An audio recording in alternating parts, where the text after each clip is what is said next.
Hay algo en este caso que no debería dejarte dormir tranquilo. No porque sea violento, no porque sea oscuro, sino porque es la prueba de que a veces el mundo pierde a alguien frente a millones de ojos. Y aún así, nadie sabe exactamente qué pasó. El 2 de julio de 1937, Amelia Earhart y su navegante Fred Noonan despegaron desde Nueva Guinea con destino a la isla Howland, un punto diminuto en el Pacífico Central. Eran las últimas etapas de lo que sería la primera vuelta al mundo por la línea del Ecuador. Y entonces, el silencio, un silencio que dura hasta hoy. Pero lo que hace que este caso sea diferente a cualquier otro misterio histórico es lo siguiente.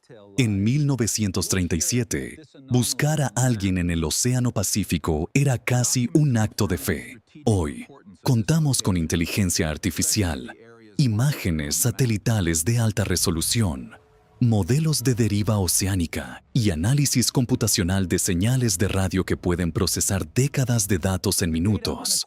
Y con todas esas herramientas, algo está cambiando en lo que creíamos saber sobre Amelia Earhart. Para entender por qué este caso sigue abierto, hay que visualizar con precisión el escenario. La isla Howland tiene aproximadamente 2,5 kilómetros de largo por poco menos de 1 de ancho. Está ubicada casi exactamente en el Ecuador, a unos 2.800 kilómetros al suroeste de Hawái. No hay árboles altos, no hay montañas, no hay nada que sobresalga de manera visible desde el aire a gran distancia. El Pacífico ecuatorial, en esa latitud, puede parecer infinito. El cielo y el agua se fusionan en el horizonte de una manera que marea. Las nubes bajas y la humedad crean condiciones de visibilidad impredecibles. En 1937, no había GPS, no había radar civil operativo en esa región, no había comunicación satelital. La única forma de encontrar Howland desde el aire era mediante navegación por estrellas, cronómetros, y la esperanza de que el margen de error humano fuera mínimo. Para hacerse una idea de lo que eso implica, un error de cálculo de tan solo 1 grado en la trayectoria de vuelo podía significar desviarse entre 50 y 80 kilómetros del destino. Y en el Océano Pacífico, 80 kilómetros equivalen a la nada. El viento en esa región, además, no era predecible. Los patrones climáticos del Pacífico Central en julio pueden cambiar en cuestión de horas. Earhart y Noonan lo sabían, y aún así partieron. La historia de cómo llegaron hasta ahí merece atención, porque cada detalle del contexto importa para entender lo que probablemente salió mal. Amelia Earhart ya era, en ese momento, la aviadora más famosa del mundo.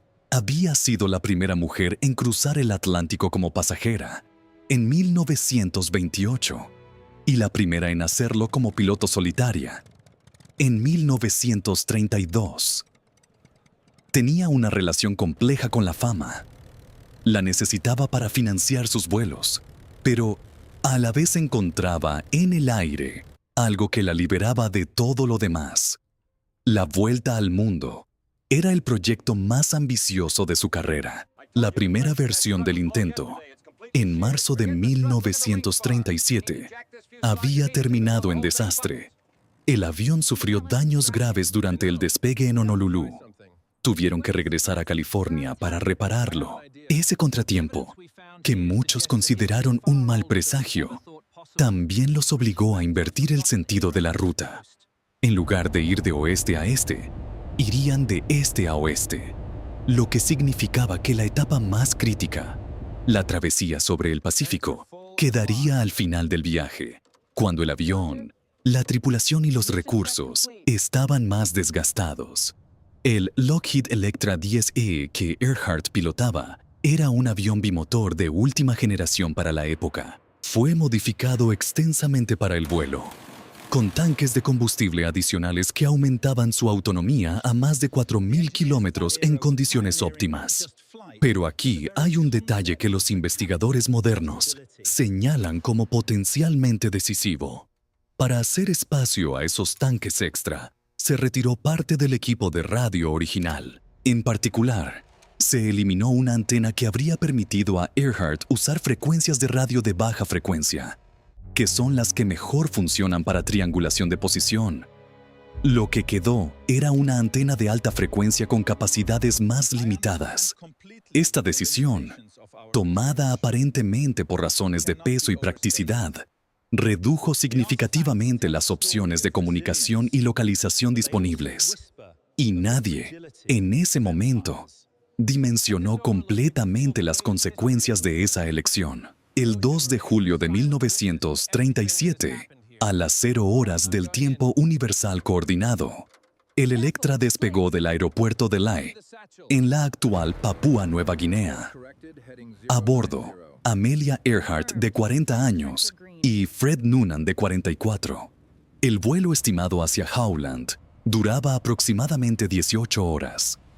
El guardacostas estadounidense Itasca estaba apostado cerca de la isla, con la misión de servir como punto de comunicación y referencia. Lo que ocurrió durante esas 18 horas es uno de los mayores enigmas de la aviación del siglo XX.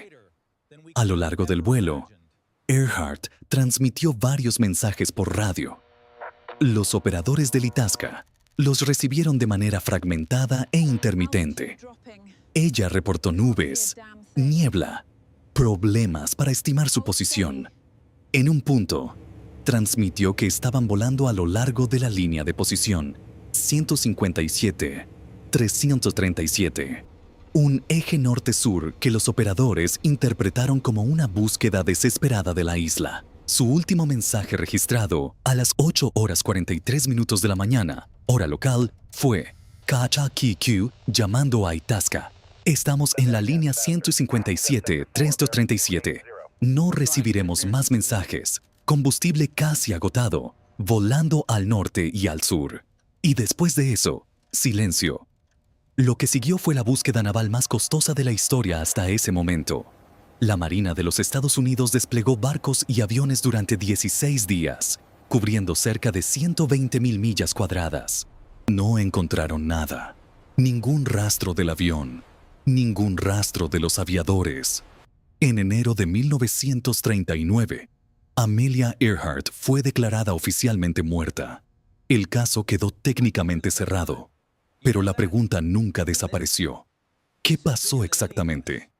Aquí es donde las limitaciones de la época se vuelven frustrantes de una manera que hoy resulta casi difícil de imaginar. El Itasca recibía las transmisiones de Earhart, pero no podía determinar su dirección de origen porque el sistema de radiogoniometría a bordo del barco no estaba correctamente sincronizado con la frecuencia que ella usaba. Era un problema técnico menor, del tipo que hoy se resuelve en segundos con software, pero que en 1937 resultó decisivo. Si el Itasca hubiera podido triangular la señal de Earhart, habría podido darle una posición. Si ella hubiera tenido una posición, habría podido corregir su rumbo. Si hubiera corregido su rumbo, tal vez habría encontrado la isla. Cada uno de esos sí es pequeño. La cadena de sís es catastrófica. Además, la búsqueda inicial se concentró en el área inmediata, alrededor de Howland, asumiendo que el avión había caído al mar por falta de combustible. Nadie exploró sistemáticamente las islas del archipiélago de Phoenix, que quedan al sureste de Howland, y que en la lógica de la línea de posición 157-337 transmitida por Earhart representaban un destino alternativo perfectamente plausible. Esta omisión, comprensible dado el contexto de la época, es hoy considerada por muchos investigadores como el error más costoso de toda la búsqueda. Hay otro elemento que merece atención especial: las señales de radio recibidas después de la desaparición. Entre el 2 y el 5 de julio de 1937, operadores de radio en varios países, incluyendo Estados Unidos, captaron señales en la frecuencia de Earhart que muchos interpretaron como llamadas de socorro desde tierra. La Marina Las descartó por considerar que el avión no podía tener suficiente combustible para seguir transmitiendo desde el océano.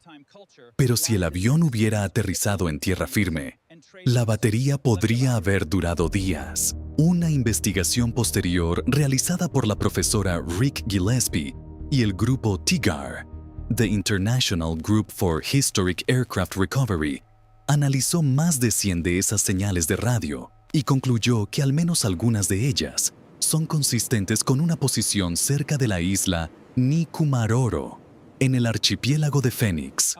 No hay evidencia concluyente de que fueran de Earhart, pero tampoco se puede descartar. Nikumaroro, que en 1937 se llamaba Gardner Island, es una isla de atolón coralino ubicada a unos 600 kilómetros al sureste de Howland.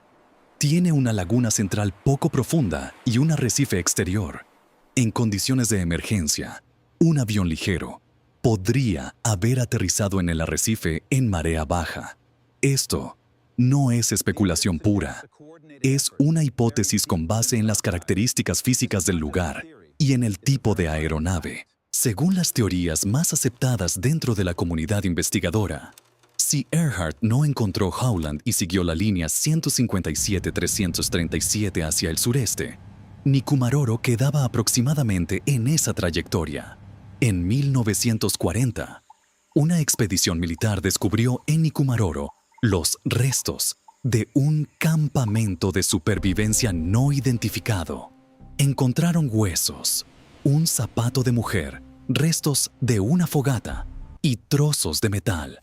Los huesos fueron enviados a Fiji para análisis y luego desaparecieron. El metal quedó sin clasificar durante décadas.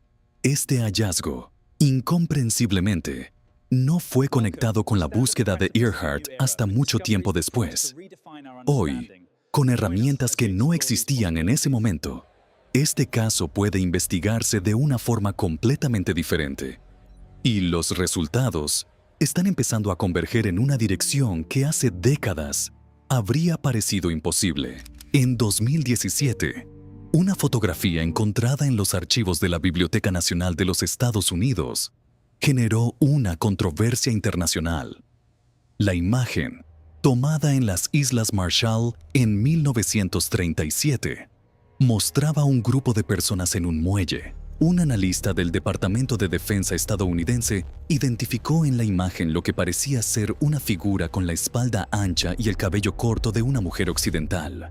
Y junto a ella, un hombre alto con rasgos occidentales. En el fondo, un objeto que podía ser el fuselaje de un avión, siendo remolcado. La teoría de que Earhart y Noonan fueron capturados por Japón, cuyo mandato incluía las Islas Marshall en esa época, circulaba desde los años 40. Sin embargo, análisis posteriores con software de reconocimiento facial y mejoramiento digital de imagen no lograron confirmar las identidades con suficiente certeza. Según los investigadores del Instituto Nacional de Estándares y Tecnología de Estados Unidos, la resolución de la fotografía original es demasiado baja para conclusiones definitivas. No hay evidencia concluyente, pero la imagen no puede descartarse por completo. Y eso, en sí mismo, es significativo. Donde la tecnología moderna ha aportado resultados más sólidos es en el análisis de los fragmentos de metal encontrados en Nikumaroro. En 2019, investigadores del TIGAR sometieron una pieza de aluminio recuperada en la isla, conocida como el artefacto 2-2 Impet 2-1, a análisis de espectrometría de masa con plasma acoplado inductivamente.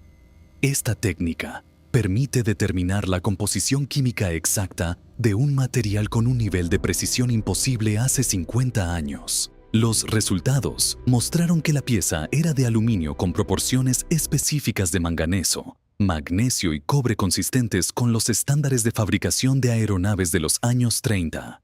El análisis también fue compatible con el tipo de aluminio usado en los Lockheed Electra de esa época. Esto no prueba que la pieza sea del avión de Earhart, pero sí elimina muchas otras posibilidades. Y según las teorías más aceptadas en la comunidad arqueológica forense, el perfil químico es lo suficientemente específico como para justificar una investigación más profunda. Otro frente tecnológico que está transformando la investigación es el modelado computacional de deriva oceánica. Si el avión de Earhart cayó al mar, sus restos habrían derivado durante décadas. Hoy existen modelos de corrientes oceánicas basados en datos de temperatura, viento y marea, que permiten simular hacia dónde se habría desplazado cualquier objeto flotante desde un punto de origen dado. Un equipo de investigadores de la Universidad de Delaware, trabajando con datos del sistema HICOM, el Hybrid Coordinate Ocean Model, corrió simulaciones usando como punto de partida el área alrededor de Howland y Nikumaroro. Los resultados muestran que objetos que hubieran caído al agua en esa región en julio de 1937 habrían derivado hacia las costas de Micronesia, hacia el norte y en algunos escenarios hacia las islas del Pacífico Occidental. Esto abre la posibilidad de que restos del avión puedan encontrarse en lugares donde nadie ha buscado sistemáticamente, siguiendo la lógica de la física oceánica. En lugar de las suposiciones de la época, la inteligencia artificial está aportando otro nivel de análisis que resulta particularmente fascinante.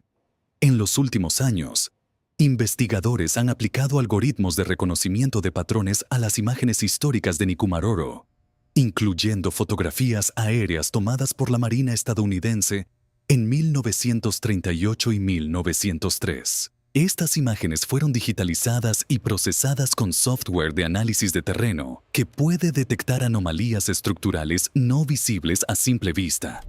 En al menos 2 imágenes, el software identificó formas geométricas en la zona del arrecife que no corresponden a formaciones coralinas naturales. Una de esas formas tiene dimensiones compatibles con las del fuselaje de un Lockheed Electra. Esto es, por supuesto, una hipótesis. El arrecife de Nikumaroro es un entorno dinámico donde las tormentas y las mareas pueden crear y destruir estructuras en décadas.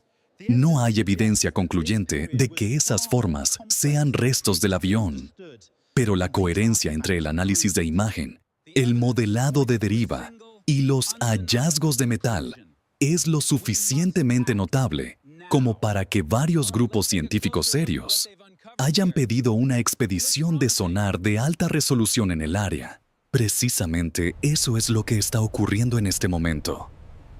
La organización Deep Sea Vision, especializada en exploración submarina con tecnología de vanguardia, realizó en 2023 y 2024 exploraciones con vehículos no tripulados en las aguas alrededor de Nikumaroro.